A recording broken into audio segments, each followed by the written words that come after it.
With me live right now is my good friend Dr. Joe Congini, Sports Medicine Center at Akron Children's Hospital. Joe, where do you want to start with us this morning? Hey, Ray, this is a real important topic, and I know I hit on it a little bit during the course of the year, but we entered today on June 1st heat season, and we actually entered it a little bit this weekend. We snuck in it early in May, and I think I might have mentioned to you that the people from the Corey Stringer Institute who try to help prevent heat death in athletes around the country were in Ohio in May. We met up at Cleveland Stadium, people from all over Ohio in sports medicine, and it was a cold, rainy weekend. We're thinking, wow, heat's way off. And here we have a Memorial weekend that we get into some pretty high heat and heat index, actually. And so I want to review. There's some changes in what we're doing with heat illness in the last 3 to 5 years that's still causing people problems with adjusting to. So I really want to hit on this issue. Partly also, we talked about heat illness at this meeting. We had a very bad year in 2021. We lost 12 athletes to heat illness. A typical year now, we're down to 3 to 5 a year that die with heat in this country, and we lost 12 athletes this year. And so we're redoubling our efforts to get the word out. So there's about 4 points I want to make about that. The number one sport by far is football. In heart deaths, it's football number one, basketball number two. Basketball's pretty high, but in heat, it's football far and away the most common. It's partly because they are wearing that 12 pounds of equipment that it keeps the heat in. This was a strange year. Of the 12 people that died, Ray, all 12 in football were football linemen. All of them were over 250 pounds. It is surprising to me the number two sport, and I just want to point that out, is cross-country, distance running. But it's a distant second. Number one for heat deaths is football. And so it's really important to stress prevention. Another trend is that we're having more kids die in the month of June, and that's why I wanted to talk about it today. Workouts have definitely spread into June and July and August. And so June is number two, August is number one, but June has become a month where people are working out again. Last year was an odd year because of the COVID year. There were no restrictions. The Ohio High School Athletic Association really did not know how to deal with it because of where we were in COVID. This year they have reinstituted some pretty specific rules that we talked about a lot at the meeting a few weeks ago. But number one key element of the biggest change, and even this one's tough for me, and I've been around a while, is that we need every school to have a cold water immersion tub. It's become very clear that kids who go from heat exhaustion to heat stroke, greater than 105 degree core temperature, 104, 105 degrees, they have about 20 or 30 minutes, and they will, if we miss that 20 or 30 minutes, they will go on to death or organ failure from the heat. And so we don't have time. Even though we call 911 still, they don't have anything on the unit to rapidly cool these people. And so it's an oddity, but we need to start treatment before 911 gets there. And all of our trainers learn this in detail. These cold water immersion tubs, we need to dunk kids into the cool water and bring their temperature down rapidly, and that's really what saves these kids' lives. I had an episode a few years ago on a Friday night, and it was a visiting team and a very large lineman, over 300 pounds, and he was going from heat exhaustion to heat stroke.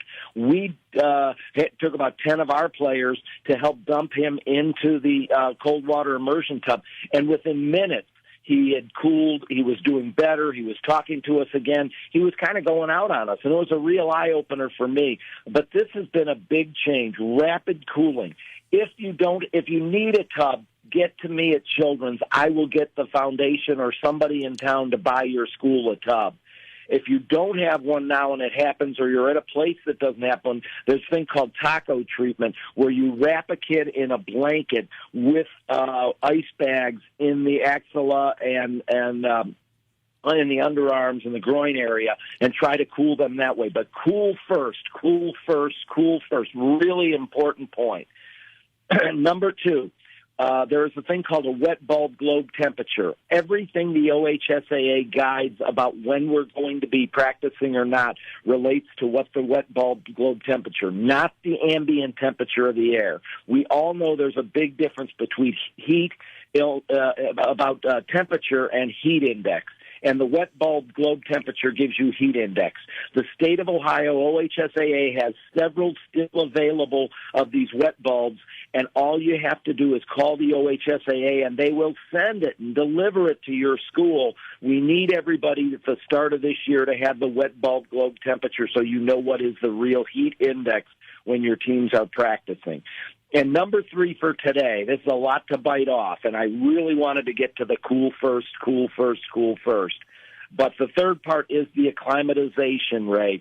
And in the acclimatization, the OHSAA went back to rules of 5 days that kids have to acclimatize, called conditioning days, with no equipment, and then gradual introduction of equipment. There's specific rules. Check your OHSAA to see when kids can be adding equipment, because it's really about football. What makes it a difference is carrying around that 12 pounds of equipment that kids wear traps that heat in so kids can't dissipate that heat. And that's why one of the major reasons, that, and we have really large athletes, those are two of the reasons why football is number one. And the numbers went up despite our best efforts at prevention in 2021. We don't want that again in 2022. So I'm passionate about this, and I want to get the word out, and I so appreciate that you allow me to get the word out. We can help you get a tub if your school doesn't have one. The OHSAA will send you the wet bulb globe temperature, and be aware of those acclimatization guidelines, Ray. Well, Joe, and you're spot on, because time is of the essence when we're talking about the heat and its effects on the body. Real quick, like I think you brought up the example. I was with a friend on a golf course, probably 8 to 10 years ago, and he went from getting a red face and hot to where we had to bring him in on a golf cart and make sure that he was okay and get him in ice. It can happen in a hurry. And when you're talking about these young athletes training on the running course or putting pads on and stuff, it happens in a hurry. I think you're spot on when you're talking about the need for these tubs, Joe. Yeah, we had the world's expert, Doug Casa, who spoke to us from the Corey Stringer Institute. He reviews every single case of heat death. And in a lot of these cases, people stand around for 10 or 15 minutes because they're not sure. The person's in heat exhaustion. They're starting to pass out on you. They can't talk to you. And people aren't sure what to do next. And they don't call. They don't get ice out. And it's really, you have 20 or 30 minutes to start bringing that temperature of 105 or 104, 105 down. And so you're right. Time is of the absolute essence, Ray, and I'm glad you bring that point up. It's absolutely essential. Joe, great visit, my friend. Very important information out there. And, you're talking 88 and the months of June, July, August. It gets real hot and sticky out there. And again, get a hold of Dr. Congini if you need a tub at the school. Joe, thank you so much. Appreciate you spending time in the education and the need for all of us on the health side of things. Thank you. Thanks, Ray. Have a great week. You too, my friend. Dr. Joe Congini, Sports Medicine Center, Akron Children's Hospital.